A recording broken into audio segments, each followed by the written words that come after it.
Hi, I'm Anupa, and welcome to the first episode of Roots to Resilience. This podcast is all about nurturing the mind, body, and soul, building a foundation for strength and growth and well-being.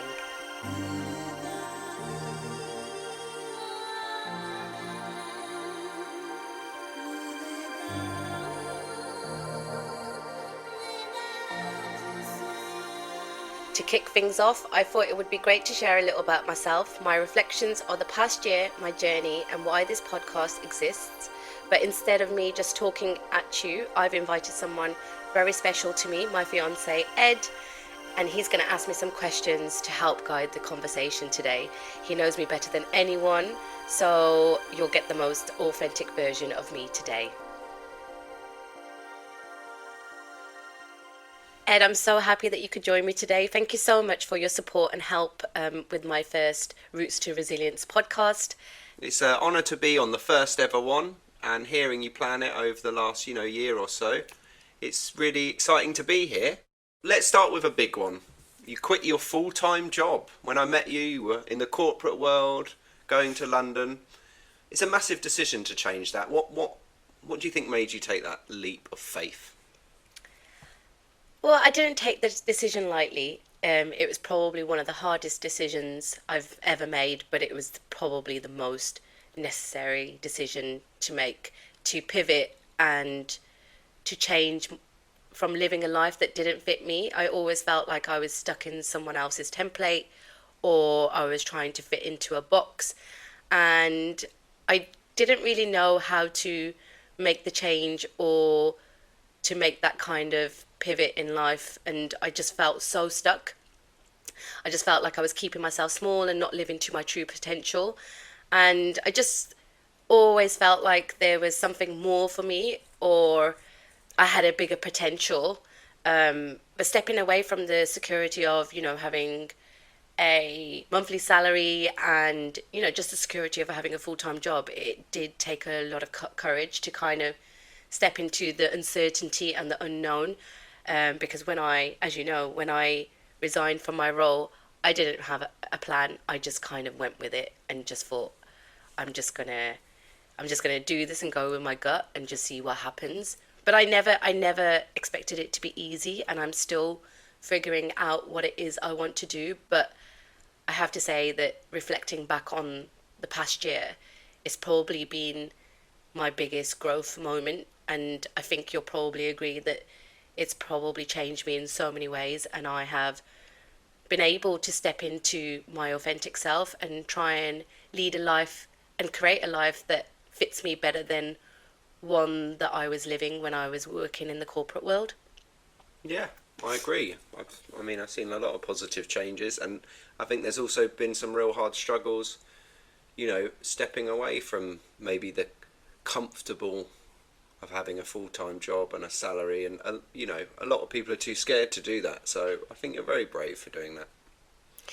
Yeah, there has been a lot of letting go of an attachment to what I think was right, but what I thought was right was probably not right for me, and maybe right for other people.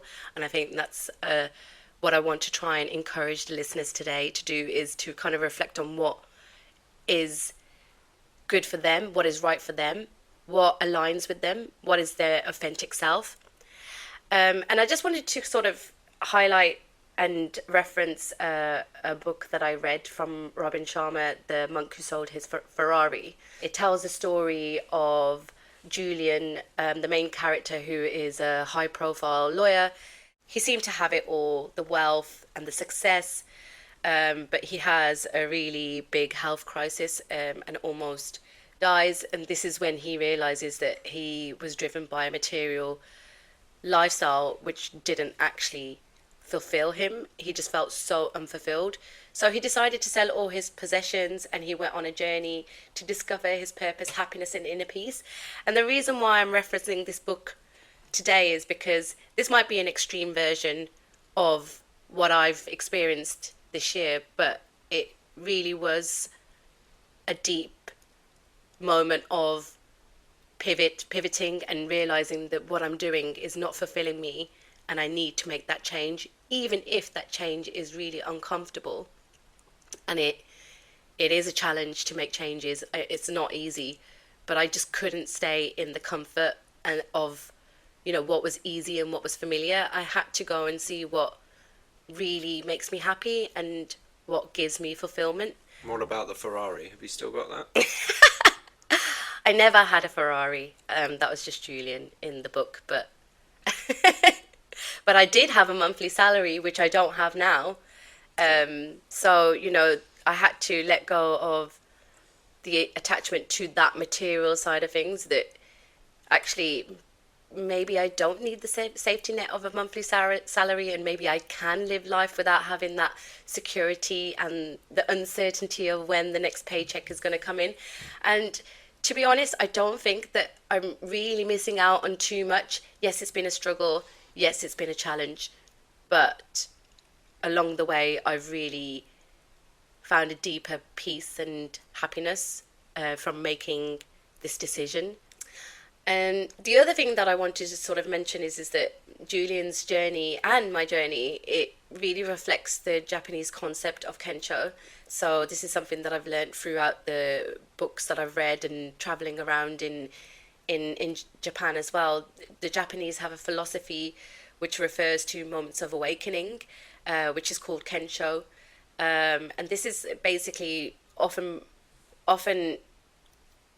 allows people to pivot when they face a challenge or a crisis, which allows them to reflect on where they are in life and ask themselves questions like, does this truly align with the person that I am? Does this truly align with my authentic self? So with myself, I had struggles in my corporate role, which made me realize that, well, actually, is this a moment where I should be reflecting and thinking, is this right for me? And should I be making a change? And do I really want to live my life and then get to the end and think I regret not doing what I really wanted to do and what made my heart sing and what made my soul sing? Or do I want to continue doing the same thing day in, day out without even making sure that I reflect on who I am and realigning to make sure who I am becoming who I want to be? So Julian's health scare was his Kensho moment, and that's when he realised that he was living a life that wasn't truly aligned with his true values. And that's one of the things that, again, I want anyone listening to reflect on what they value. So yeah, gaining insights on your purpose and a deeper understanding of what truly matters to you, not what matters to your parents, not what matters to society, not what you think you should be doing, but reflecting on what truly matters to you. So the moment that I realized that I was disconnected with who I was and how I was living my day to day, and it became clear to me that I needed to make a change, a quote comes to mind from the book, from Robin Sharma's book about the purpose of life is a life of purpose, which really resonated with me because I just felt so empty. Every time I walked off that train and got to Victoria Station, I remember having to really psych myself up for the day ahead. And it's not because it was a bad day or because I didn't want to be there. It was more because I just felt so out of place in an environment that I didn't belong, that it meant that I had to really step into my own strength to be in that place. And I didn't realize it until I left, just how much I was drained from doing this thing that I really didn't want to do. And how long did you do? How long were you working in the corporate world? I think on and off 10 years I've been working in the corporate world. Wow. But I did have moments of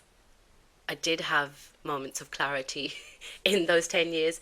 I actually left a job in London in 2016 and went traveling for 3 years, which was a moment where I decided, I need a change, but then came back to what was familiar to me because I didn't know how to start again. And I think that's one of the issues. I think that it becomes so painful making a change, and it becomes so challenging making a change, that most people will decide to stay where they are because it's comfortable and familiar to do that, rather than create a life that feels meaningful and authentic.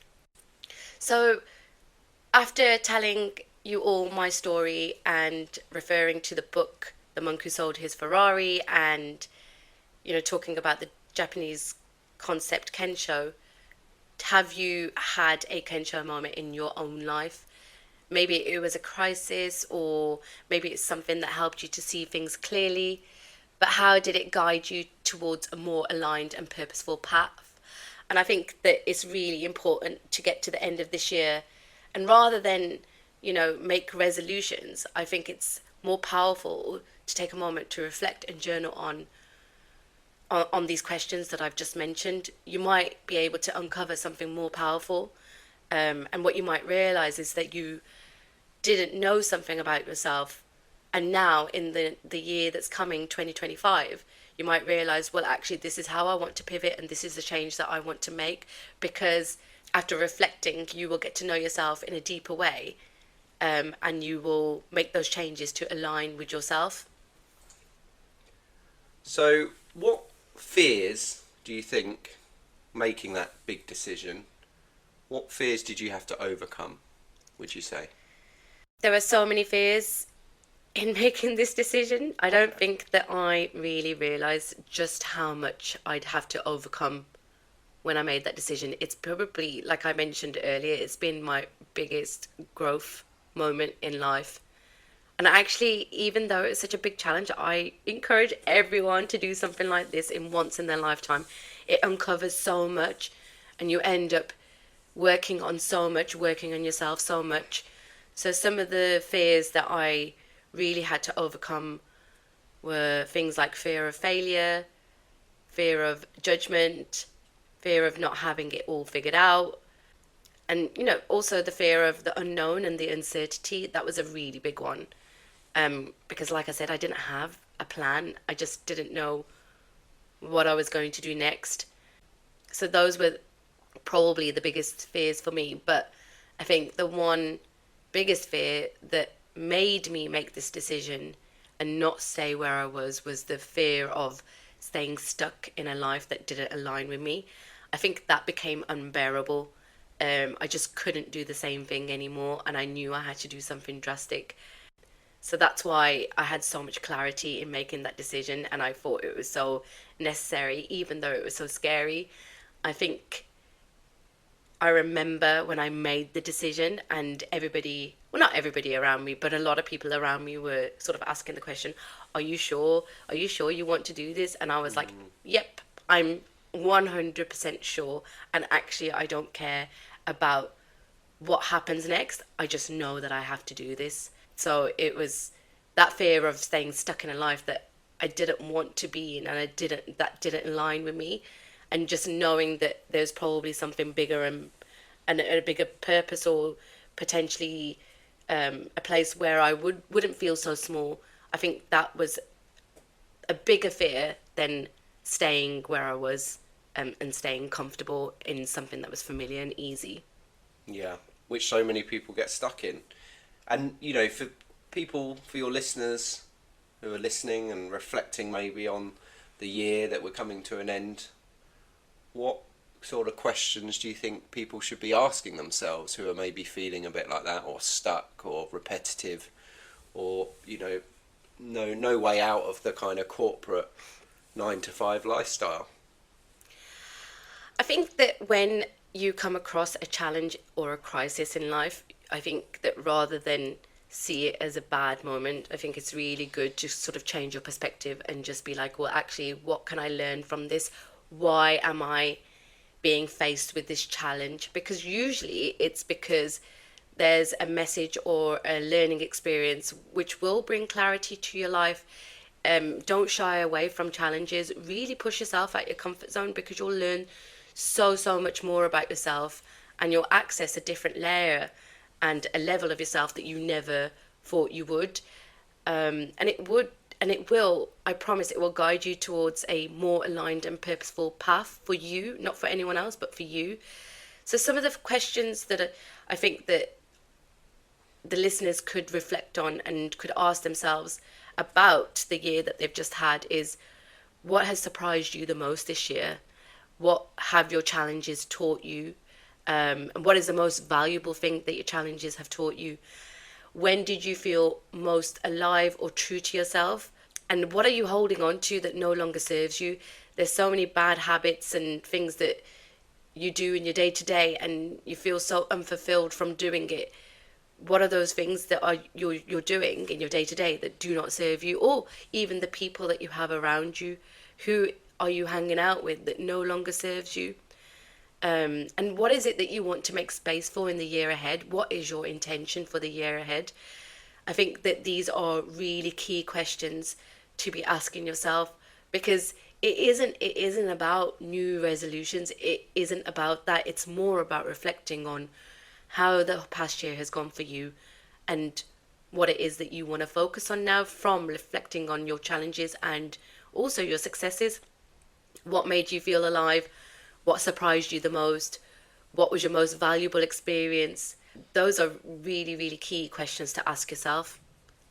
Because we live in a society that we talk about what's going wrong, don't we, a lot, or what we haven't done enough, or what we didn't achieve, or we always tend a lot of people tend to look at the negatives rather than maybe they should focus on more what they have achieved this year and maybe follow that path. Yeah, and also, even if they do perceive something as negative, like I could easily perceive that experience I had when I resigned from my role, because it was such a painful experience. It wasn't easy. I could easily look back and reflect on it and think, wow, that was so hard, that was so difficult. It's such a negative thing that's happened in my life, but I don't. I see it as such an amazing experience, because it's now allowed me to structure my day in the way that I want to. It's allowed me to be more present with the people that I love, the people that are around me. It's allowed me to be more connected. I feel like I have more energy. I'm not so drained anymore. I'm now more focused on the things that I value. And I don't think I'd ever have had that opportunity if I didn't resign from my role. So you've mentioned to me unlayering a few times. What does that mean to you? So, and layering is sort of the kind of things that I've been touching upon during this podcast. It means peeling back all of the stories and expectations that you've been told, which aren't yours. So things that are like societal pressures or outdated ideas of success. I still have my mum call me up and say, have you found a full-time job yet? Have you found a job yet? Because to her, that is an idea of success. Working a 9 to 5, Monday to Friday, is an idea of success. Sure. But that is just an idea that has been created by society and from cultural pressures or from our parents. And it's not, it's there's no blame, and this isn't me, being negative towards any of these people that think like this. But an idea of success is your idea of success. So when you start to work on yourself and you reflect on yourself and you start asking your questions, which really mean that you get to the core of who you are and what you value in life, that's when you start to break down the identities that have been given to you. And that's what I mean by unlayering. It's about making your own story, making your own expectations, and being your authentic self. And everyone can do this by journaling or meditation. And these are the kind of habits that I've cultivated in my day to day to help me reflect and figure out what really matters to me. So that's what I mean by unlayering. And there's you might have heard of her, Brené Brown, who is a leading researcher on vulnerability and authenticity. She talks about shedding societal expectations to live a life that is aligned with our true selves. And her work has really encouraged me to do some deep self-reflection. And like I said, the best ways that I have done this is through journaling and meditation. Journaling I do every night before I go to bed. Meditation is something that I do every morning when I wake up. And it has helped me to uncover my authentic identity. And this is something that isn't given to us. You don't go to school and learn about being your authentic self. You don't go to work and learn about being your authentic self. In fact, whenever I went into my workplace, I felt like I had to put on a corporate mask. And this is what I mean about unlayering. Like, who is it that you want to be? How do you want to present yourself in the world? And who are the people that you want to surround yourself by? And who are those people that make you feel like yourself? These are all really key things that you need to be asking yourself going into 2025. These are the things that I encourage you to ask yourself. And if I can quote from Brené Brown, she says, vulnerability is the birthplace of innovation, creativity, and change. And this quote, it really stood out to me as I started to unlayer myself and let go of old beliefs, that actually me now uncovering all of these lies that I've been told, is it has made me feel very vulnerable, but it's also made me feel very creative and more aligned with who I am. And if there's another example that I can share from an author called Elizabeth Gilbert, in her book Eat, Pray and Love, she shares a similar message to Brené Brown, and she speaks of her journey of self-discovery and how she left behind societal norms and expectations to explore what truly mattered to her. And she also, through journaling and mindfulness, uncovered her deepest desires and is now living a life which aligns with her and where she can be her true, authentic self. And she has uncovered her authentic values.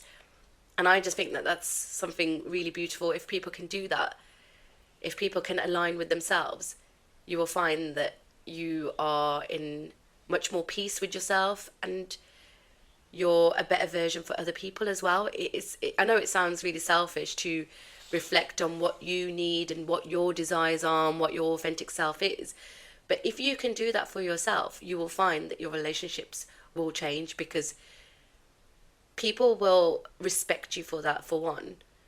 And also, you will be sharing a better version of yourself to everyone else. And, nobody wants to be with somebody who is miserable because they're doing something that drains them, that doesn't align with them. People want to be around people who are happy. So why not do this work for yourself, for others? There's another book called The Power of Now by Eckhart Tolle. I think that's how you pronounce his surname. But he emphasizes the importance of mindfulness and being self-aware in unlayering. He says that societal conditioning, it often is a barrier to becoming your true self, and practices such as meditation are so important, because in that presence we can help to peel back those layers and rediscover who we are. And I know it sounds insane to be like, oh, I know who I am, but do you really? Do you really know who you are, or are you following a system that has been provided for you? So for me, unlayering has been the most transformative process.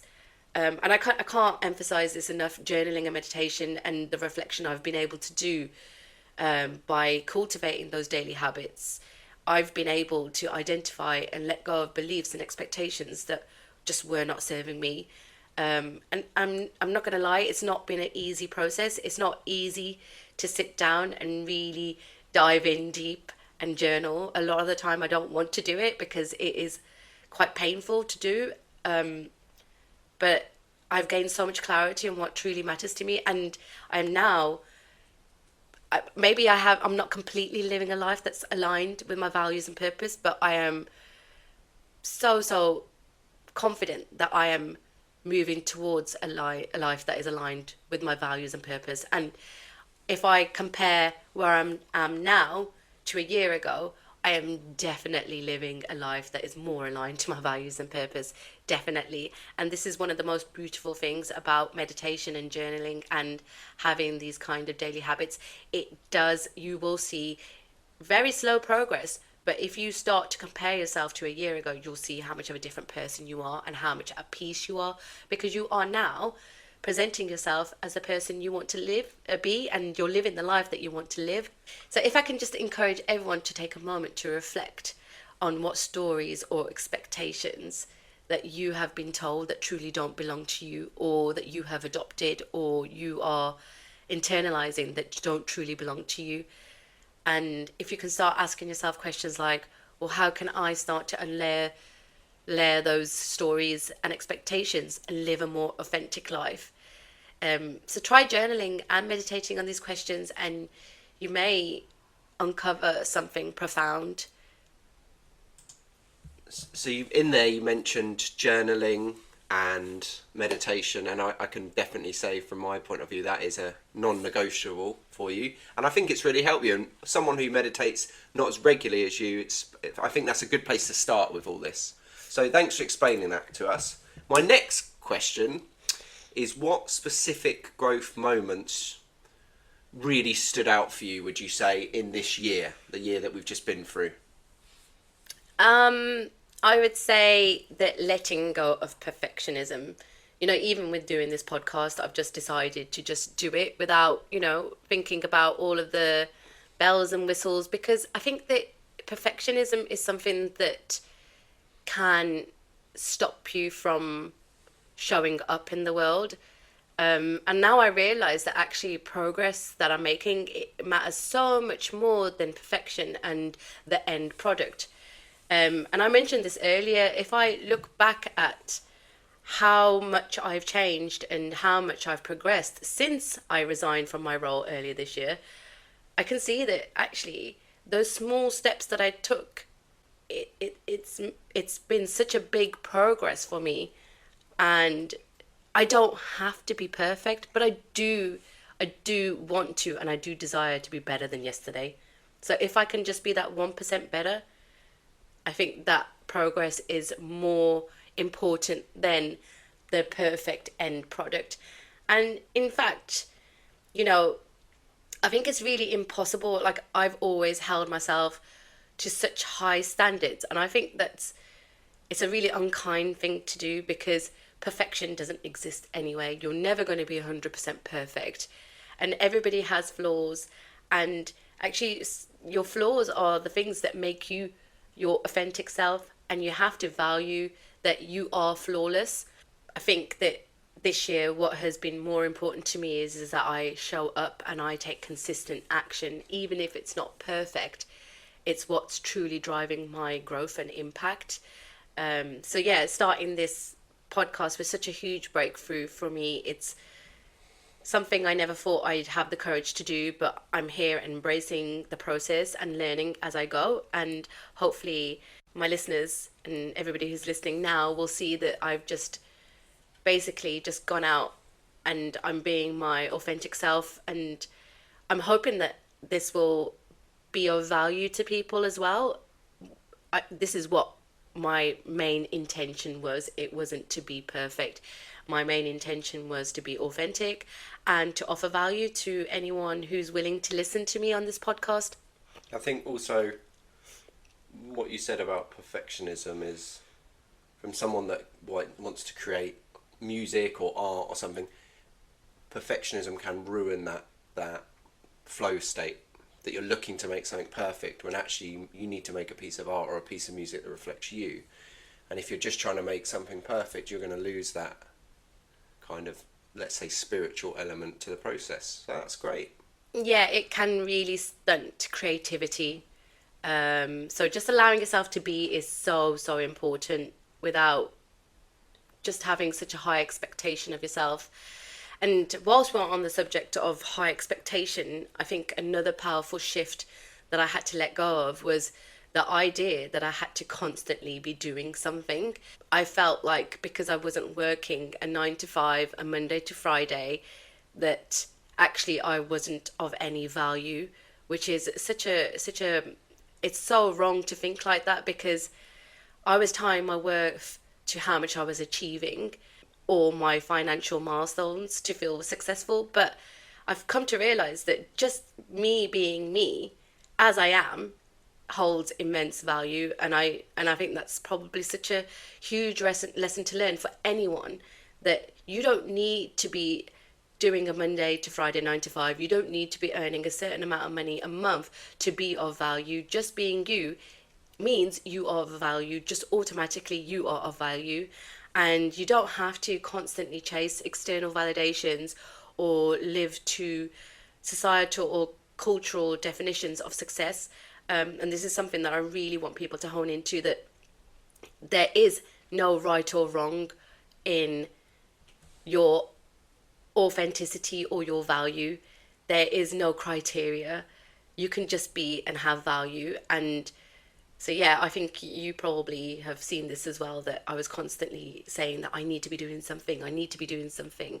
And I think maybe I've eased off that a little bit. And I still have the intention to be in action, but I did something quite profound the other day, which was get rid of my to-do lists, because I realized they just weren't serving me. And now I have a schedule, which I that's how I operate in my day. I have a schedule, and that's really helped me to kind of be more in flow, rather than putting pressure on myself to constantly be doing something or having to be a certain type of person. I think that society nowadays, it can put so much pressure on people to be productive, and I think what's more important is to have an intention of who you want to be and how you want to present yourself in the world. And yeah, just being a better person and progressing in that way, rather than being productive and having to do something constantly, and feeling like you fit in the world because that's what they expect from you. So this has been a really, really, really big shift and a really big lesson for me. Another one of my most transformative shifts have been letting go of control and embracing the unknown. This is something that I'm probably still practicing on a day to day. I still have little freakouts and meltdowns about, you know, what is my becoming, or how will I make money, or how will I find my passion, or how will I be purposeful, how will I be able to serve others. But for someone who used to plan every step, I think that trusting in something bigger than myself has been both challenging and liberating. I think that I still don't know exactly where this journey is going to take me, but I have at times relaxed into trusting that there is a higher power and something greater than me that is always guiding me. So surrendering to the flow of life, and knowing that even if I don't have the answers now, the path will unfold as it's meant to. And there have been times where I've done something where I've just not really thought about why I'm doing something. And in the end, I realized, oh, actually, I had to do that for this to happen and for that to happen. And this was the outcome. And sometimes you don't have to know everything in that moment. You have to just trust and just let it play out, because there is a bigger reason behind things. You might not see it straight away, but it will become clear over time. So you just have to go with the flow and trust and just let go of control. And embracing the unknown is the most difficult thing I've had to do, but it's also it's a bit like playing a game. It's quite liberating, when you do let go and you realize that, oh, I see, I understand now. After a while, it becomes so clear. So this year has been all about peeling back those layers and expectations and redefining what success and fulfillment looks like for me. It's no longer about meeting someone else's standards. It's about living a life that feels aligned with who I truly am. Letting go of perfectionism, control, and old identities has been freeing, and it's also allowing me to focus on what truly matters, which is things like joy, purpose, trust, and authenticity, and also freedom. Freedom's another good one. It's just something that these are the values that I hold dear to my heart. So, how do you think listeners and myself can reflect on their own growth this year? What's the best way to go about that? So if you go back to the beginning, when I was talking about those Kensho moments, I think growth often comes from those hard moments and pain. I know that nobody would ever see pain as something positive, but it can actually be a really powerful sign that something in your life needs to change. It's almost like a message from the universe, or a signal from your soul telling you to pause and reflect and realign. And when I've looked back on some of those most challenging times in my life, I see how they've forced me to step outside of my comfort zone and rethink what truly matters to me. And I'm not telling anyone that those moments were easy. They were definitely very, very difficult to face and difficult to overcome. But they have led through, if I really reflect on those moments, they have led to breakthroughs that have shaped the person that I am today. And I'm still becoming a newer version of myself all the time. And if I can just share a quote from Carl Jung that resonates deeply with this idea that I'm sharing with you all now, it goes like, there is no coming to consciousness without pain. So, like, pain and adversity and becoming uncomfortable are often the catalysts for growth and transformation. They push us to question our beliefs, shed old habits, and build resilience. So, for example, when I faced that career setback or that pivot in my career, or you listeners might have had a relationship challenge or a health scare, maybe it felt overwhelming at the time, but when you reflect on it later, I realized, and you might realize, that it was a turning point, and it teaches you about strength and the ability to adapt, and also the importance of trusting yourself even in uncertain times. There must be so many moments where you can think about where you felt like you couldn't get through it, where it was such a painful experience you wouldn't be able to get through it, but actually when you think about it, it made you a stronger person. So I just really want to encourage you to think about a time when you faced adversity or overcame something difficult. I want listeners to ask themselves, what did I learn about myself in that moment? What new habits or mindsets helped me grow? How did that challenge push me to make a positive change? And remember, growth often comes from the hardest moments. Don't shy away from them. Just lean into them, because they may bring you the biggest lesson, which will change your life for the better. So you've gone into some really in-depth explanations over those points. It's a lot to take away for your listeners, and I think that's great. I've got one final question for you, Anupa, which is, as you reflect on the past year, how are you setting intentions for the year ahead? For me, the year ahead is all about alignment. I'm focusing on what my intentions are instead of rigid resolutions. And I've mentioned this earlier on in the podcast as well. I feel like resolutions are often a bit like a checklist, and feel like things you need to accomplish to feel successful. But intentions are very different, because they're about creating a life of service to others and living in a way that aligns with your core values. And I think this is really important. So, for example, one of my intentions is to build meaningful connections through this podcast, and everything I work on from this point onwards, it's not really about achieving perfection or hitting specific outcomes or results. It's about being of service to others, sharing ideas, knowledge, and experience that will inspire growth and resilience. So, me pivoting and resigning from my role, it was all about realignment. It was all about intentions, like, how do I want to live my life? Who are the people that I want to surround myself with? So this is what I will continue to do for the year ahead. And saying no to the things that don't align, saying yes to the things that fit with my intentions. It's very difficult to do, because I think that you have to, again, shed a lot of your old self, and come into a newer version of yourself, and that takes quite a while to adapt to. And that's one thing that everybody listening should be aware of. It won't be an overnight kind of thing. It is something that you have to practice. Aligning with yourself and building those attentions, it's something that you have to build, and you have to practice, and you have to adapt, you have to adjust, and you have to get to know the newer version of yourself. So, and this is why I've shifted my focus from chasing achievements to focusing how I can serve. It's not about ticking those boxes or meeting societal standards.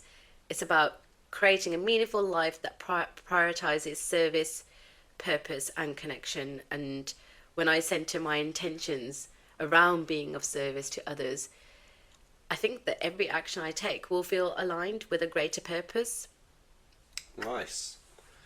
And kind of to round that up and to help maybe some listeners who are unclear where to start, what's one simple exercise they could do to set their own intentions? I think if my listeners can ask themselves the question, how can I be of service to others in the year ahead? What values is most important to me right now? What small steps can I take this week to honour that value? I think those are really important questions to ask. And if I can add just another one, what is my intention for the year ahead? You know, who is the person that you would like to be, and how can you make small steps to become that? So I think what's really key here is that resilience is built through small and consistent actions. It's about aligning your daily life with the values that matter to you most, and finding ways to contribute positively to the world around you. And if you start by asking yourself these questions, you will get the answers to be able to do those things, and you will be able to align with your daily life and what you value most, and cultivate daily habits that will align with the answers that you get when you're journaling these questions.